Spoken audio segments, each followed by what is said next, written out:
Yo Ami, arrête de scroller 2 secondes. Je viens de terminer un petit entraînement solo et j'avais envie de te partager deux façons de faire du shadowboxing, deux façons qui vont te permettre de varier un peu la manière dont tu approches ton shadowboxing. Donc c'est le shadow progressif et le shadow dégressif. Alors le shadow progressif, je le place plutôt en début de séance.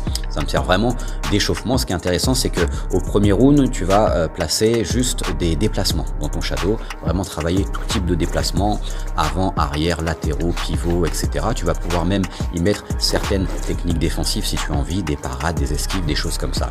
Au deuxième round, tu vas implémenter à ça des techniques de points. Et je dis bien implémenter, c'est-à-dire qu'il ne s'agit pas d'oublier tes déplacements, arrêter de les faire, tu continues à faire tes déplacements, mais tu y places tes techniques de points. Et puis au troisième round, tu vas implémenter à ça des techniques de jambes pour pouvoir faire un shadow complet. Ce qui est intéressant, c'est qu'il te fait échauffer progressivement. Alors petite parenthèse, peu importe le sport que tu pratiques, sache que le meilleur échauffement pour ton sport ou ton activité, c'est de faire les mouvements spécifiques à ton sport ou à ton activité. En l'occurrence, le shadow pour la boxe, c'est génial.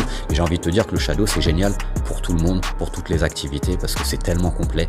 Voilà, c'est pas parce que je fais de la boxe que je dis ça. Donc, shadow progressif, ce que je te propose aussi dans ce shadow progressif, c'est d'augmenter aussi l'intensité de ton shadow. C'est-à-dire que tu vas commencer peut-être à 50-60% d'intensité. Et puis, quand tu vas arriver vers les 30 dernières secondes de ton pied-point, tu vas pouvoir y mettre un peu plus d'intensité, monter à 70-80, voire à allure max si tu en as envie. Deuxième shadow, le shadow dégressif cette fois. Alors lui, comme tu l'auras peut-être compris, il est intéressant de le placer en fin de séance. Tu vas partir d'un shadow pied-point. Tu vas partir à une intensité cette fois, allez, 60-70%. Essayer de bien remémoriser les techniques, bien les reproduire en shadow. Ensuite, deuxième round, tu te fais le shadow juste en point.